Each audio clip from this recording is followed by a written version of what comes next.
and welcome. My name is Bailey Moss, and in today's video, I'll be showing you how to use the DocumentsCorePack template designer to create and test a contract template, including e-signature. The prerequisites for designing this template will be our DocumentsCorePack client or template designer, as well as pre-configuring one of our supported e-signature providers. For today's video, I'll be leveraging our integration with DocuSign. However, we also support Adobe Sign and AssureSign.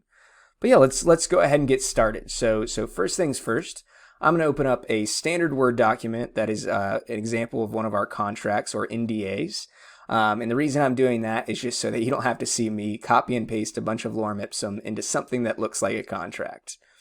But yeah, so first thing, turning this Word document into a dynamic template and then e-signature is to, or e-signature document is to go ahead and open up our mscrm-addons tab here, and then next selecting insert mail merge fields. From there, you need to define the entity or table type. In this case, it's already been defined as opportunity because that's my default, and that's where I want to generate this template from, is going to be any opportunity record or batch of opportunity records. Now, one thing you'll notice here is it's already loaded in all of the available fields on the opportunity, as well as if I scroll down here to the bottom, all of the lookup relationships. If you want to add any other relationships to this record or to this template that aren't a lookup on the record, you can go over here to additional and add any one-to-many, many-to-many, or many-to-one relationship as well. Now, because there are so many fields available to be inserted, to make this a little easier on myself, I'm going to go ahead and choose a sample record. So I'm going to go ahead and hit this gear icon in the bottom right here and hit search for my sample data. And I want to use interest in implementing DocumentsCorePack for contracts. So this is going to allow you to choose any record in your system as a sample for building templates. So I'll go ahead and hit OK here and hit OK. And then as you can see, it's updated this field tree with highlighting anything based on that sample record that has data, highlighting it red and showing me what that data is. So you can see how it makes it a lot easier to decide what are the correct fields and what you can expect when that document's generated. So yeah, let's go ahead and start inserting these. So first thing which anything highlighted red is going to be something I'm replacing with dynamic content. So I'll go to account name, and that is going to be a lookup relationship. So I'll scroll down here to account and just replace that with account name. And it's as easy as that. So now that field's inserted, this is now a dynamic template or DocumentsCorePack template.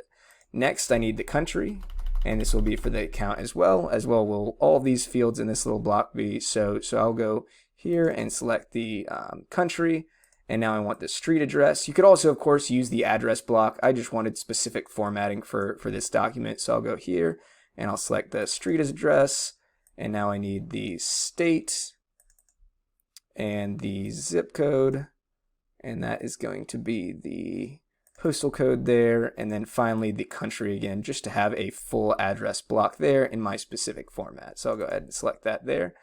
And that's it. It's really that easy to turn a Word document into a dynamic template through DocumentsCorePack. But next we'll get into something a little more advanced. So a common use case or common requirement for contracts is to be able to have malleable parts or be able to change parts either based on conditions or manually of that contract. That way, so you don't need one template per use case. So in my example, what I'm going to be doing is setting the governing law. So based on their country, I want to say bring in a specific governing law or jurisdiction to this contract. So what I'll go ahead and do is I'll start right here and remove that red area. And then I'm going to go here to insert field and the drop down to my advanced options and go to computed item condition field. And what this allows you to do is insert conditions to bring in either additional fields, say paragraphs or text if it's part of a contract, a single item of text, an image, a table, a chart, really anything that you want to conditionally hide or show. In this case, I'm going to call this governing law. And the reason that you give this a name is because it can be the same condition can be reused throughout your document if you'd like. So I'm going to go ahead and give this a conditional block and an else block, and I want those to be next to each other. So it's going to be if else. And now I just need to define what my condition is. And this is very similar to advanced find. So if you're familiar with that, this will become second nature very quickly. So for my condition, I want to base this off the account country. So I'm going to go down to the related and say account. And then I want the country/region. And this is going to be the governing law if it's US or Canada. So I'm going to do US equals US. And then I'm going to add one more for Canada. So I'll go here and say country/region equals Canada. And then I actually want to group these as an OR, of course. So very similar to advanced find. I'll go select row, group OR, and that's my condition done. So my condition's been made. Now I just need to insert what's being brought in if the condition is met and if the condition is not met. So to make this a little easier on myself, I went ahead and added these terms in a notepad document. So I'll just go ahead and copy and paste those. So this is if met. So if the country code is, or country is US or Canada, the governing law will be the US or state of Georgia where I'm based. So I'll go ahead and select and paste that here. And then if it's not met, I want it to be Austrian law or EU for governing law. So I'll go ahead and select and copy and paste that here. And one thing to note about these conditions is they can be nested. I mean, you can really add some advanced functionality depending on what you want to be brought in. So you can do if else, if else, if else, if that is if needed for your use case. Now, one other thing I'm going to do is I'm going to go ahead and highlight, I'm going to go ahead and format these as black. So you can see that black font color. So you can see you have all the word formatting capabilities. And I'll just say, I'll make if Georgia or US, I'm going to make that green highlighted just so it stands out a little bit. And I'll make this yellow highlighted so it stands out a little bit as well. And, yellow highlighting there. I'll go ahead and select this as yellow. And it's really that easy. So now if the opportunities account is based out of the US, it will show this green block. If it's based out of any country other than the US and Canada, it will show this yellow block of text. Now finally, I have just a few more dynamic items to add here. So this will be the full name of the contractual partner. In my use case, this is going to be the contact. So I'll go down here. I'll go back to my fields available here on the right side and go to my contact lookup. And this will be the full name for that contact. So I'll say, okay, so EF, skipped it, and there's that full name field. So that's inserted, and then I want their job title. So I'll go down to job title. And then same thing for us, the representative in this case, and I'm actually going to pull that from the owner. Of course, you could also define this statically, but in this case, I want to bring in the owners of the records information. So I'll expand owner. Same thing, just replace that with a dynamic field, and I'll go full name, and then same thing for the job title, which I believe I have it saved under title in the user record. So I'll go down here and look for title. So there we go. So yeah, it's really as simple as that. If you were just building, say, a dynamic document or DocumentsCorePack template for something like a quote, I'd be done. So, or for the most part, I'd be done with this document. However, I also want to add e-signature functionality. And this is where it's required to have our integration with one of those mentioned e-signature providers already set up. So to do that, I'm going to go back to Insert Field in the Advanced Options. And then I'll go to, as you can see, I have DocuSign and Adobe Sign set up in this environment, but I want to make this a DocuSign document. So I'll just go here and insert signature. And it's really that easy. So this is now an e-signature document. As soon as I've inserted a signature field, it's set up.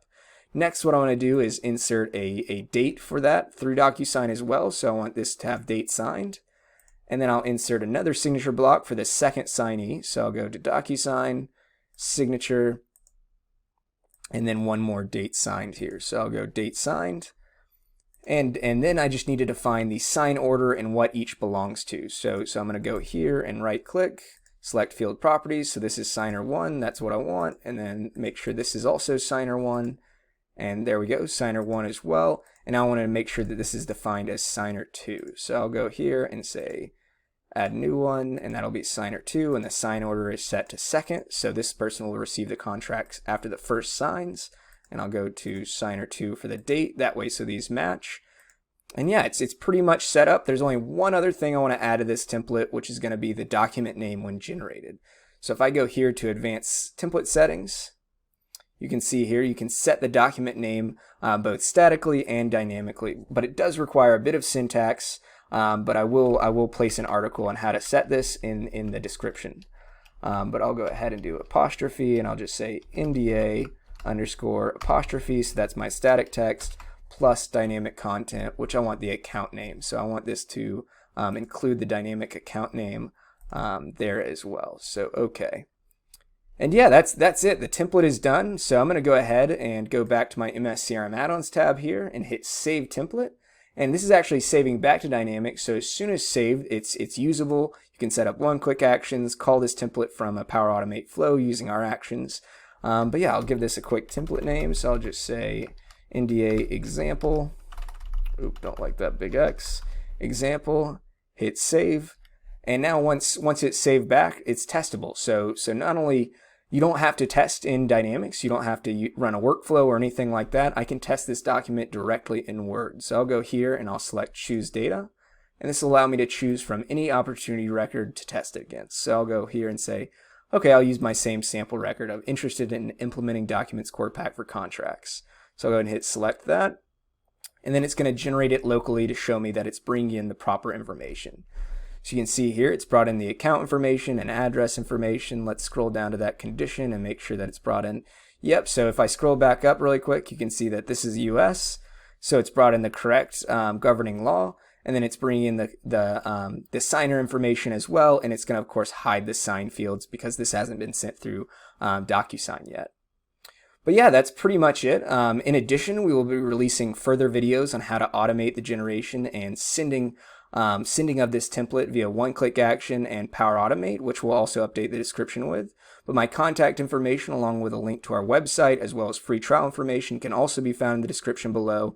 But yeah, if you have any questions or use cases, please don't hesitate to reach out, and thank you for watching.